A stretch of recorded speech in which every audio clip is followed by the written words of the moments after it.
할렐루야. 오늘도 새 하루를 주신 하나님께 감사드립니다. 이 시간 예배를 통해서 또 우리의 영적인 그러한 생명이 더 풍성해지고 우리가 하나님께서 주시는 생명의 만나를 통해서 날마다 공급받고 또 우리의 삶을 주님의 말씀에 맞춰가는 그런 귀한 하루 되기를 원합니다. 오늘 말씀은 이제 재판장에 관한 그 말씀과 또 가족의 대를 이어가야 될 그런 의무에 관한 이러한 말씀들이 오늘 있습니다. 우리가 계속해서 신명기를 보면서 이스라엘 공동체로서 하나님 앞에 믿음을 지키는 것과 그리고 이제 각 개인이 어떻게 살아가야 될 것인가에 관한 이러한 그 내용들을 계속해서 신명기가 말씀하고 있는데요. 오늘 말씀은 특별히 재판장에 관한 이야기가 처음에 나옵니다.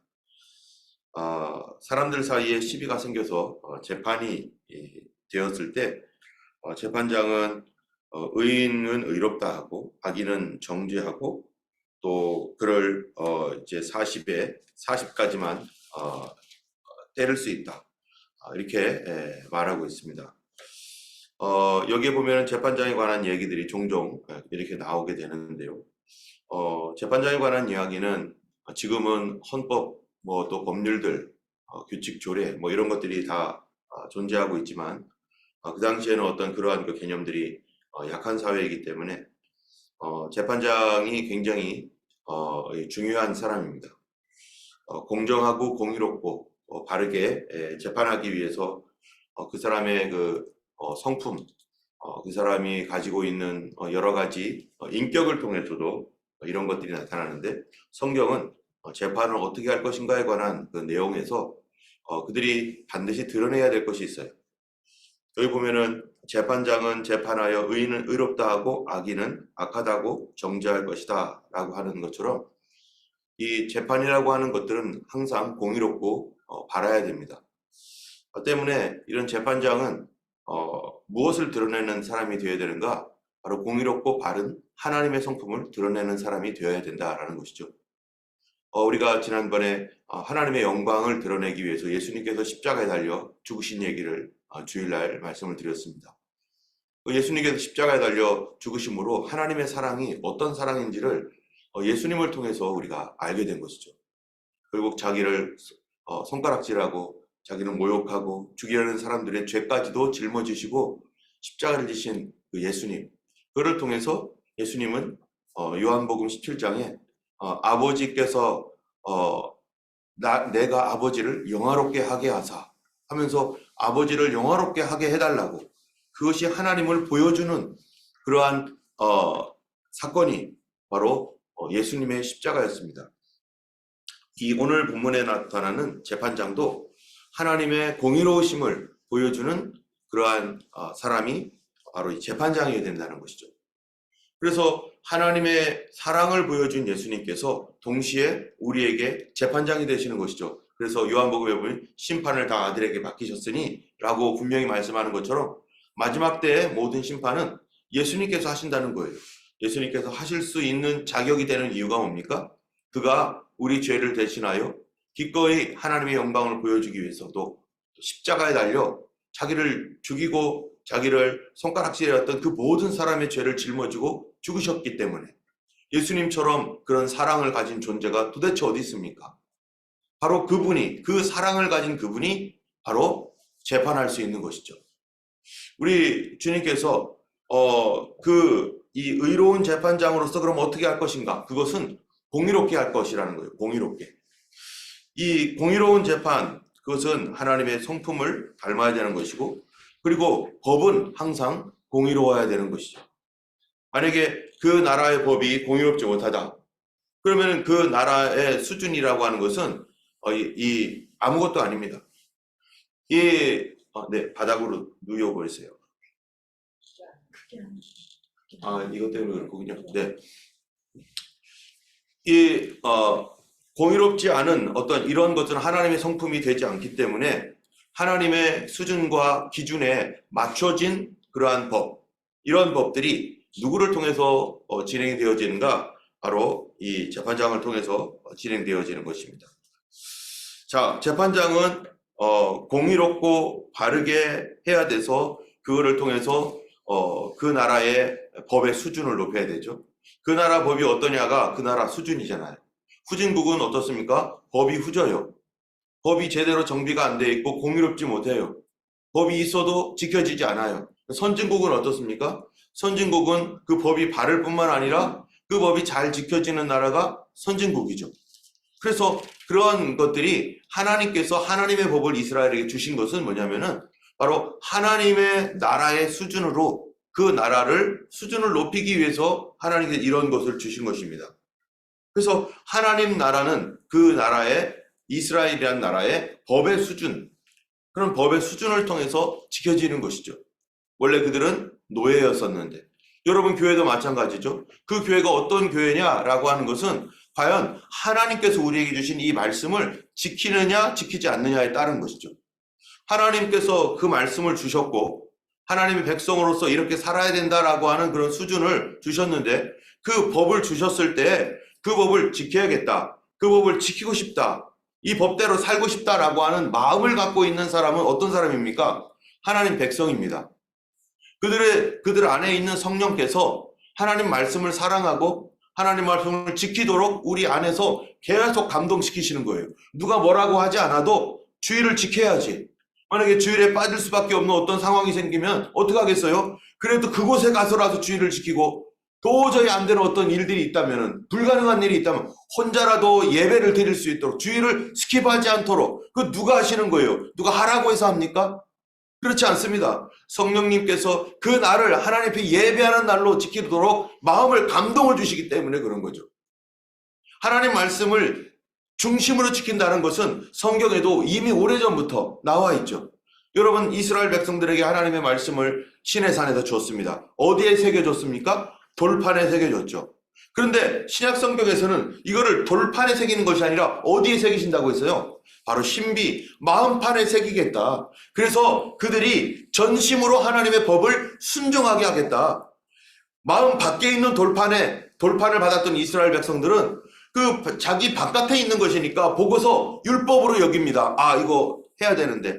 아, 근데 하기 싫어. 아유, 어떻게. 이렇게 이런 율법, 외부에 있는 법으로 여겨요. 그런데 성령을 받게 되면 하나님의 말씀이 내 안에 들어오고 하나님의 법이 내 안에 들어와서 어떻게 된다는 겁니까? 내가 스스로 하나님 말씀을, 내가 하나님 백성이기 때문에 내가 지켜야지라는 그 마음이 자동적으로 감동이 된다는 거예요.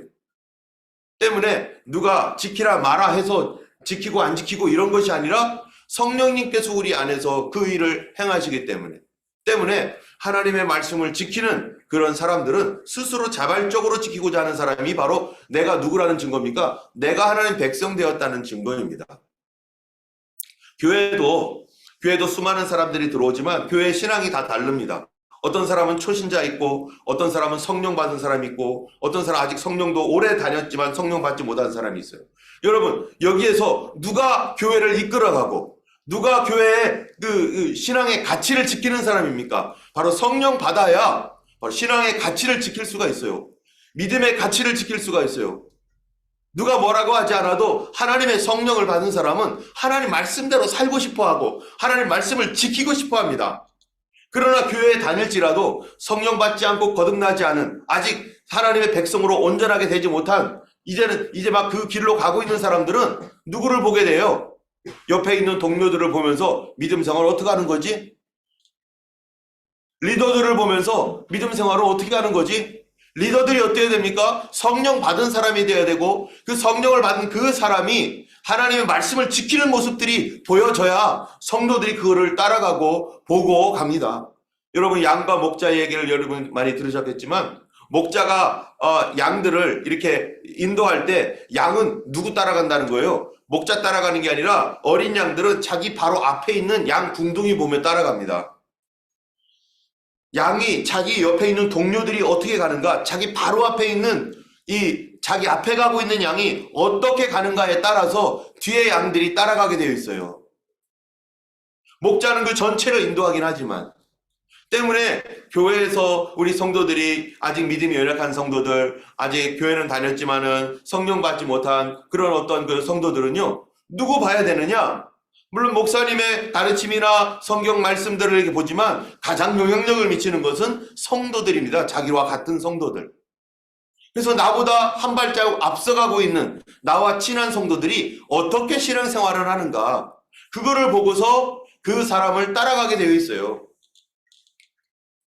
때문에 이 하나님의 은혜에 충만하고 성령에 거듭난 그런 성도들이 많은 교회는 전체적인 교회가 어떻겠습니까? 하나님 말씀을 지켜야 된다라고 하는 그러한 마음에 그런 그 소원이 생기는 것이고, 그들도 성령 받고 나도 변화되야겠다라고 하는 그런 마음의 소원이 생겨서 교회가 이렇게 하나로 이렇게 쫙 가게 됩니다.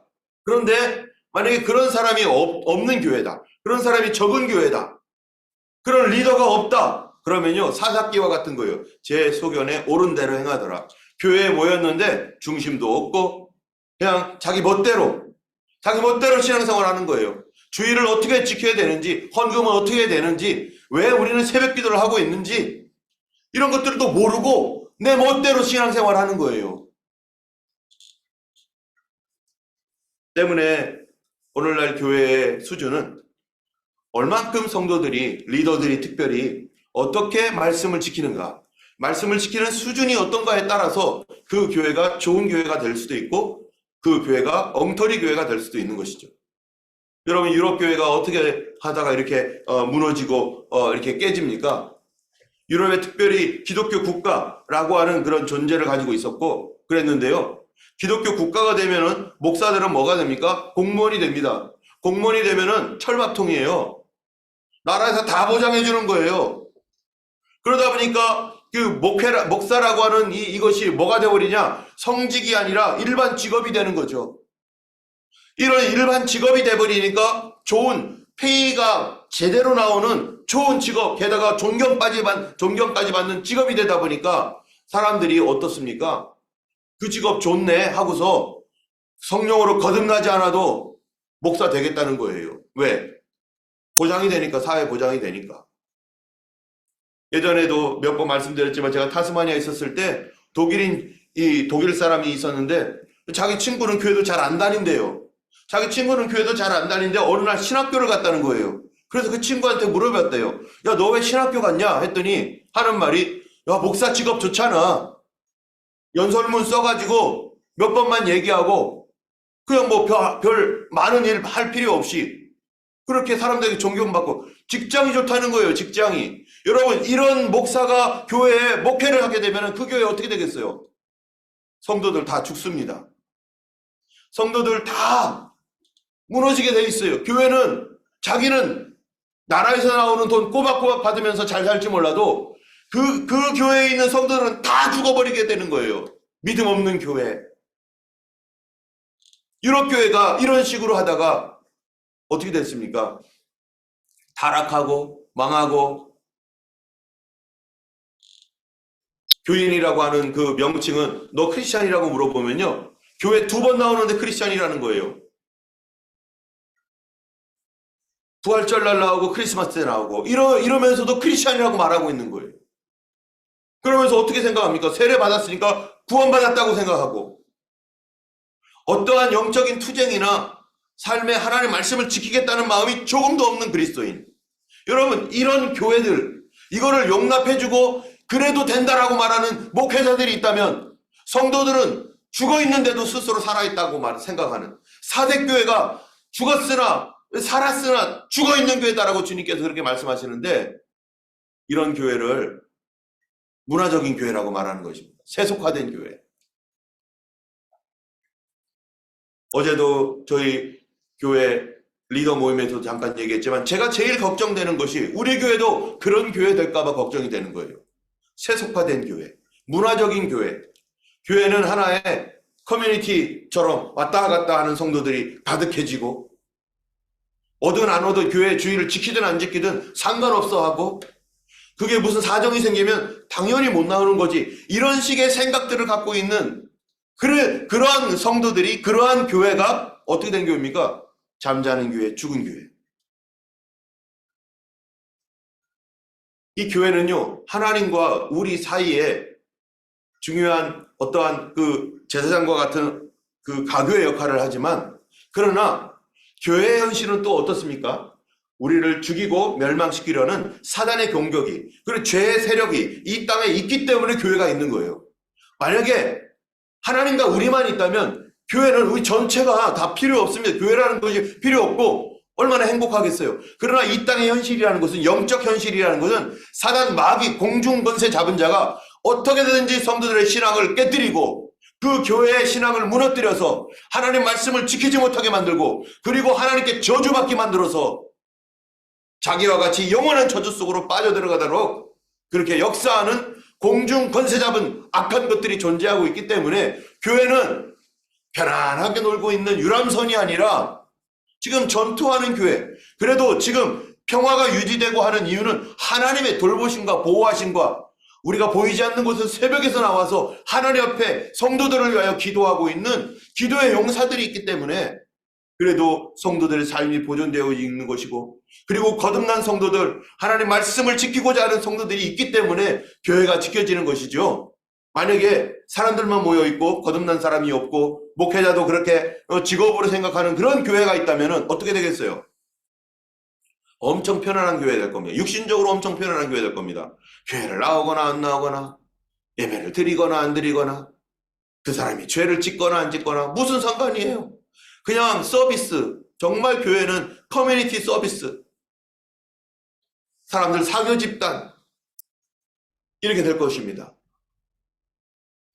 한 나라의 수준이 하나님 법을 통해서 이스라엘이 하나님의 수준, 하나님 나라 법에 맞는 수준으로 그들을 격상시키고 그들을 지키고, 그리하여 세상 모든 민족에게 와, 저 나라는 참 좋은 나라구나, 저 나라는 언덕 위에 있는 도시와 같은 정말 그런 아름다운 나라구나 라고 말하게 될 수밖에 없는 이유, 그 이유는 법 때문인 것입니다. 법이 어떤 법이냐? 여러분, 예전에는, 지금도 있는지 모르겠지만 미국에는 예전에 선한 사마리아인의 법이라는 게 있었다는 거예요. 지금도 그게 있는지 모르겠어요. 선한 사마리아인 법이 뭡니까? 성경을 기초로 해가지고 어떤 사람이 어려움을 당하고 고통을 받고 있는데 거기에 자기밖에 없어요. 그냥 지나가는데 그냥 지나가면 안 되는 법으로까지 만들어졌다는 거죠. 그런 나라에서는 그거 법으로 지켜지는 그런 그 법을 그것으로 했을 때 법에는 뭐가 있느냐? 법 정신이라는 게 있습니다. 법 정신. 이 법을 왜 만들어야 되나? 법의 정신. 또 법에는 또 법 철학도 있습니다. 왜 이 법이 철학적으로 어떠한 영향을 미치고 어떠한 어떤 근거에 의해서 이 법이 만들어지는가? 거기에 또 법에는 뭐가 있냐? 법 감정이라는 게 있어요.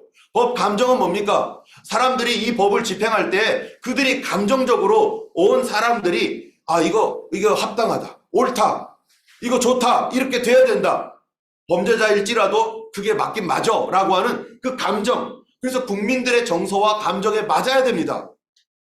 이 법에는 의지가 있어요. 또 그래서 법이 얼마나 잘 집행이 되어지는가, 이런 법 철학이라든지 법 감정이라든지 법의 의지라든지 이런 것들이 누구 수준이 되어야 되는 거예요? 바로 하나님의 기준에 맞는 나라가, 그래서 그런 정신과 철학이 제대로 되어 있고 그러한 또 좋은 정신과 좋은 철학을 가지고 그렇게 만들어진 법 같은 경우는 어떤 법이겠어요? 사람들이 참 이 법이 왜 만들어진지 알게 되면은 이렇게 해서 좋은 거구나, 이게 참 좋은 거구나. 그런데 어떤 법은요, 그 정신과 철학이나 이런 것들이 너무나 악한 것들이 있어요. 좋지 않은 것들이 있어요. 자기들의 부를 숨기고자 하는 거. 옛날에 명의신탁 제도 같은 경우에 맨 처음에는 좋은 제도였는지 몰라도, 명의신탁이 뭡니까? 다른 사람들의 이름을 도용을 해가지고 내가 가진 재산을 이 사람의 재산 속으로 집어넣어서 나는 재산이 없는 것처럼 보이게 만드는 거. 그게 바로 돈을 숨기는 그런 제도가 돼버렸잖아요. 그 처음 취지는 제가 지금 그거를 연구해보지 못해서 모르겠지만, 그러나 적어도 이런 것들이, 명의신탁이라는 것들이 돈을 세탁하고 돈을 숨기는데 얼마나 많이 이용됩니까? 그래서 없어져 버렸잖아요. 하나님 나라에서, 하나님 나라의 공의와 정의가 있는 그런 공평한 나라, 그리고 법이라고 하는 건 강제적인 것이고 따라야 되는 것인데 어쩔 때는 내 욕심과 내 탐욕, 내 죄 이거를 제어하고 그것들을 이제는 버리고 따라가야 되는 어떤 이런 것들이 법인데 그거를 감당하는 사람이 재판장들인데 이러한 일들이 바로 오늘날 우리 성도들에게 하나님의 법이 내 안에서 나를 강제하고 있는가?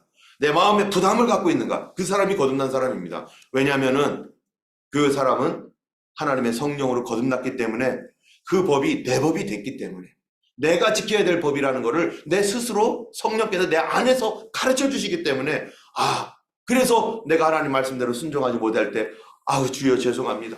내가 또 이런 나쁜 마음으로 내가 이런 정욕으로 내가 하나님 앞에 온전하지 못해서 하나님 또 이랬습니다. 여러분 이 괴로움을 누가 줍니까? 누가 주는 거예요 도대체? 거듭난 사람은 죄에 대하여 아픈 마음을 갖게 됩니다. 하나님 말씀에 대하여 아픈 마음을 갖게 됩니다. 내가 스스로 따라가지 못할 때. 그런데 거듭나지 않으면요. 그 아픈 마음이 전혀 없어요. 아무렇지도 않아요. 내가 이거 뭐 지켜도 안 지켜도 세상법으로는 아무런 상관이 없으니까. 그러나 주님께서 우리의 마음을 알고 계십니다. 너가 하나님의 사람인지 아닌지 내 스스로도 알게 돼요. 그걸 알게 되면. 내가 하나님 말씀을 순종하는지 안 하는지 주의를 어떻게 드리는지 내가 하나님께서 성경에 우리 마음에 선한 마음을 갖고 선한 양심을 갖고 믿음의 양심을 가지라 했는데 내가 그렇게 하지 못하고 이웃을 미워하고 시기하고 질투하고 원망하며 하나님 말씀 앞에 참으로 이런 것들에 대하여 주님께서 분명히 그런 마음 갖지 말고 선한 마음 가지라고 했는데 그러지 못할 때 여러분 내가 괴롭습니까? 하나님 사람입니다. 괴로울 줄 압니까? 눈물을 흘리며 하나님 앞에 엎드릴 줄 압니까? 그 사람이 하나님의 사람이고 오늘날에는 이 모든 법이 우리 안에서 내가 하나님의 사람이라는 증거로 그 말씀들이 우리 안에 있습니다.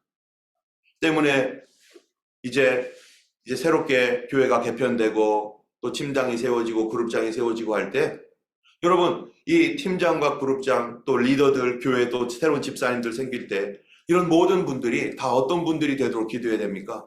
성령이 충만하고 하나님의 거듭남으로 정말 하나님의 말씀을 스스로 지키며 교회의 영적 수준을 정말로 지켜나갈 수 있는 하나님의 법이 교회 안에서 지켜질 수 있도록 성경의 사랑과 공의로운 하나님의 그 말씀이 교회 안에서 모든 성도들 가슴 가운데 지켜지고 또 저렇게 믿어야 되는 거구나. 예수 믿는 건 저런 거구나 라는 것들을 그들이 배울 수 있는 그러한 새로운 기회가 우리 교회 안에 있기를 간절히 소원하고 그렇게 하나님 앞에 우리를 세워주기 원합니다.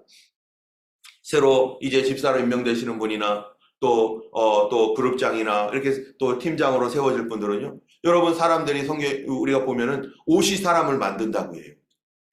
또 어떤 경우는 어떤 사람이 옷을 입으면요. 모든 옷이 다 멋져 보이는 사람이 있잖아요. 그런 경우도 얼마나 좋아요. 그런데 예전에 어떤 그 프로그램을 보니까 노숙자입니다. 이 노숙자를 누군가가 데리고 와가지고요.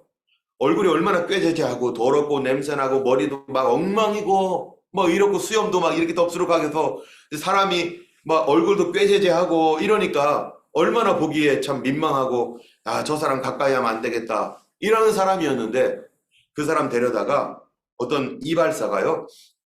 무슨 프로그램이었던 것 같아요. 머리 잘 깎아주고 그리고 수염 다 멋지게 이게 이제 정리해주고 얼굴 마사지도 해주고 그리고 옷도 양복으로 다 하고 자기 못 보게 그 노숙자 본인은 못 보게 하고서 이 프로그램이 이게 사진을 찍어주는 거예요. 그 카메라로.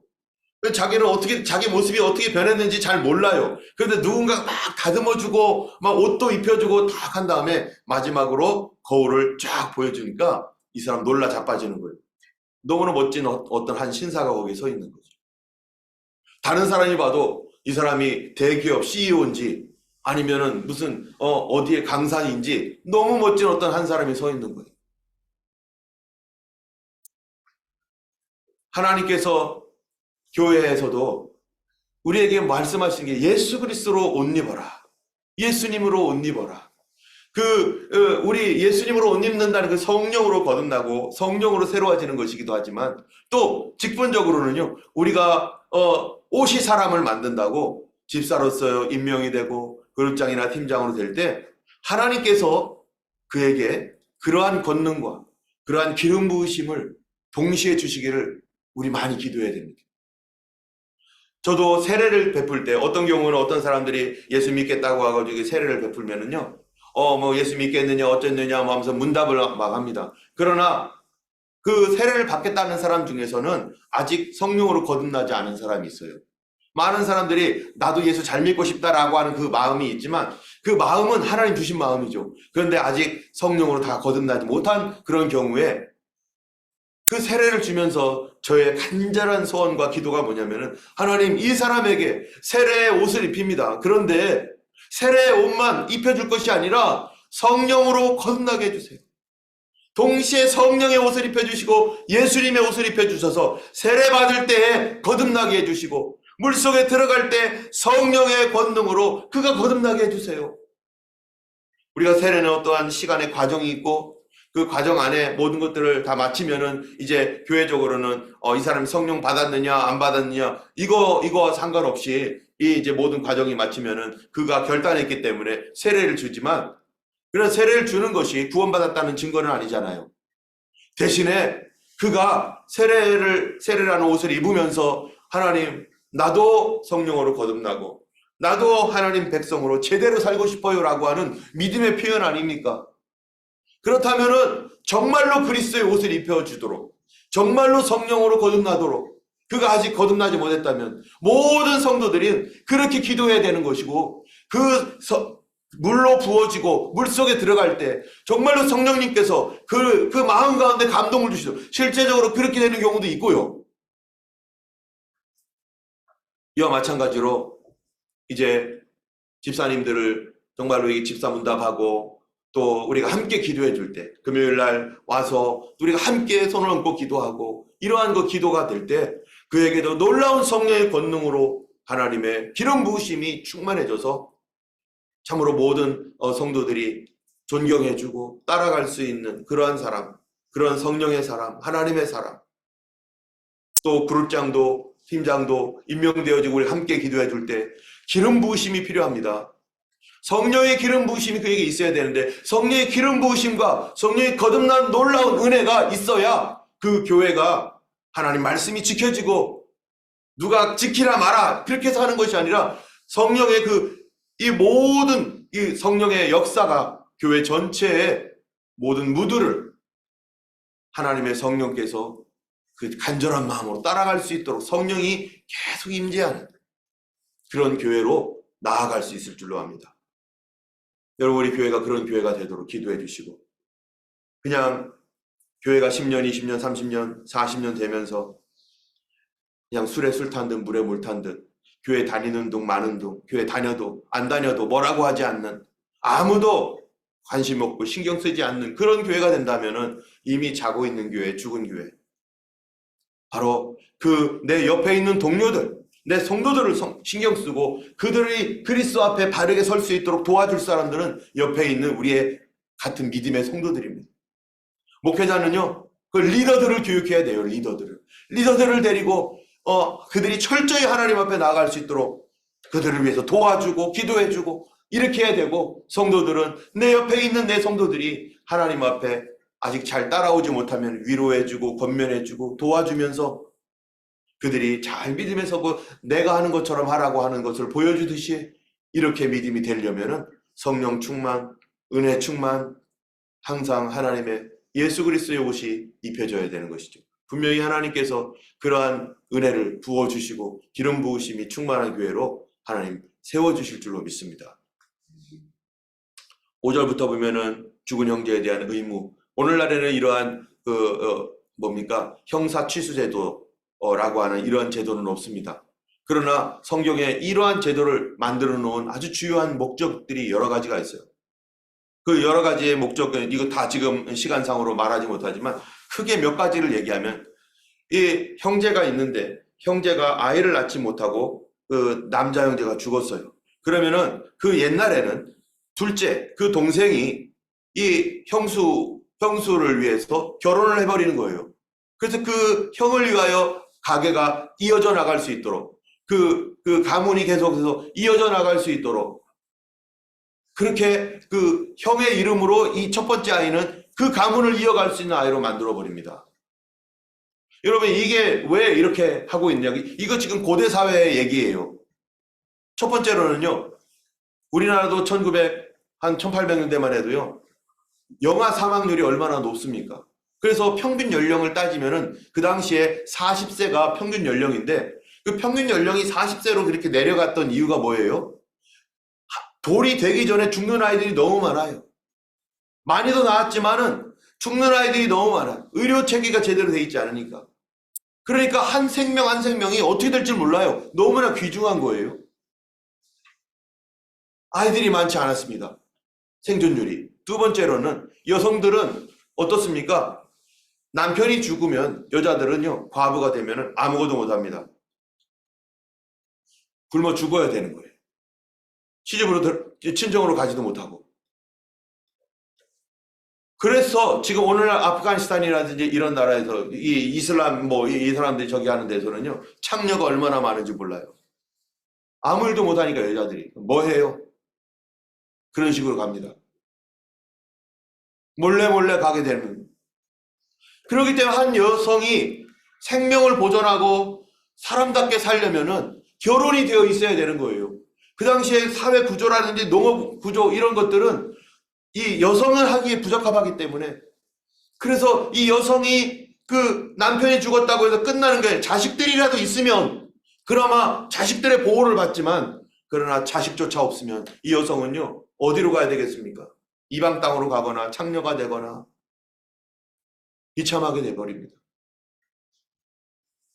여성을 보호해야 되기 때문에 이러한 제도가 그 당시에만 있었던 거죠. 그 당시에. 지금은 하면 큰일 나죠. 안 되죠. 그 당시에 하나님께서 그들을 보호해주고자. 또 세 번째로는요, 중요한 것은 뭐냐면은 바로 그 가문의 대가 계속 이어져 나가야 되는 그 이유 중에 하나가 뭐냐면은 여자의 후손에서 메시아가 나온다 했기 때문에 그것이 축복의 통로가 되어버립니다. 여러분, 이러한 이유로 인해서 그 무엇보다도 가문이 이어지고 한 여성의 삶이 망가지지 않도록 보호하기 위해서 그들을 지켜주는, 오늘날 같으면 그렇게 할 필요도 없죠. 그렇기 때문에 이런 것들이 오늘날 우리 교회에 어떤 의미를 갖고 있습니까? 이제는 우리가 이것을 하나님께서 그 당시 그 사회에 주셨지만 그것이 왜 주셨는지에 대한 근본적인 이유를 알게 되면 이게 하나님의 의도를 알아야 되는 거죠. 바로 대가 끊어지지 않고 한 생명의 보존을 위해서. 여러분, 교회가 대가 끊어지면 어떻게 되겠어요? 교회에 어른들이 있는데 아이들이 하나도 없고, 정말 점점점 우리 옆에 있는 교회가 그러고 있잖아요. 죽어가고 있잖아요. 아이들 없잖아요. 교회는요, 이 대가 이어져 나가야 됩니다. 예수 그리스도 오시는 날까지 그 교회는 생존하고 있어야 돼요. 오늘날 교회들이 있다가 없어지는 교회가 얼마나 많습니까? 하나님 이거를 싫어하십니다. 모든 교회는 소중한 교회고 모든 교회는 바르게 가야 되는데 있다가 사라지면은 대가 끊기는 거예요. 하나님께서 우리 이 예수 믿는 이 십자가의 도리를 가지고 있는 이 교회들이 죽지 않고 끝까지 가도록 어떻게든지, 그러면 누가 해야 돼요? 옆에 있는 교회가 도와줘서라도 하라고. 그 이웃 교회가 그래서 노회가 있는 것이고 총회가 있는 것이고, 무너져가는 교회를 돕기 위해서 다른 교회들이 이 교회들을 도와야 되고, 우리가 우리 교회만 보는 것이 아니라 정말로 이제는 다른 교회가 개척을 하거나 그럴 때 저희들도 그런 교회들을 우리가 직접은 아니어도 돕고 선교지를 이렇게 헌신해서 조그마한 것이라도 하는 이유가, 그러한 그 선교 현장과 그러한 그 교회들이 하나님의 대가 끊어지지 않고 그들의 후손들이 계속 이어져서 우리가 얼굴도 모르지만 그들이 하나님 앞에서 아름다운 교회로 서도록 하기 위해서, 대가 끊어지지 않고 예수님 오시는 날 다 함께 맞이할 수 있는 교회가 되도록 하기 위해서 우리가 원하옵기는 정말로 이 유나이팅 처치가 정말로 우리를 통해서 부흥이 되었으면 좋겠고, 또 우리를 통해서 다른 교회가 개척되든지 하면은 우리가 못하는 거 그들이 하고 있으니 또 그런 일들을 돕는 그런 교회가 되었으면 좋겠다 싶습니다. 우리 교회 30개 교회 개척이 그렇게 이루어지도록 하나님 또 우리를 도우시고 역사하실 줄 믿습니다. 이 시간 우리가 함께 기도할 때 정말로 우리 교회가 하나님의 말씀의 법이 우리 마음속에서 온전해지고 참으로 누가 하라 하라 하지 말라가 아니라 성도들이 스스로 성령 안에서 주님 앞에 말씀을 지키고자 하는 엎드리는 그런 성령의 감동이 충만한 교회, 또 우리 교회 대도 끊어지지 않을 뿐만 아니라 다른 교회도 세워줄 수 있는 그런 교회가 되도록, 특별히 주일날 예배에 참석하지 못한 성도들 한 번 빠지면요, 여러분 두 번, 세 번 빠지는 거 너무나 쉽습니다. 아무리 믿음 좋아도 마찬가지가 됩니다. 그러다가 교회 안 나옵니다. 여러분, 이런 성도들이 어떻게든지 교회에 다시 나올 수 있고, 또 교회를 나올 수 없다면 주일 예배 이 유튜브에 있는 것들을 줘서라도 너 스스로 기도하고 예배 드려라, 이걸 가지고서라도 하면서 그들이 교회를 못 나왔을지라도 자기 스스로라도 하나님 앞에서 예배 드릴 수 있는 그러한 신앙으로 결코 주일이 예배 없이 지나가지 않도록 여러분 그렇게 기도해 주시고, 또 그런 교회가 되도록 못 나왔던 성도들을 위해서 그렇게 하나님 앞에 나가시는 여러분 되기를 주님의 이름으로 축원합니다. 기도하겠습니다.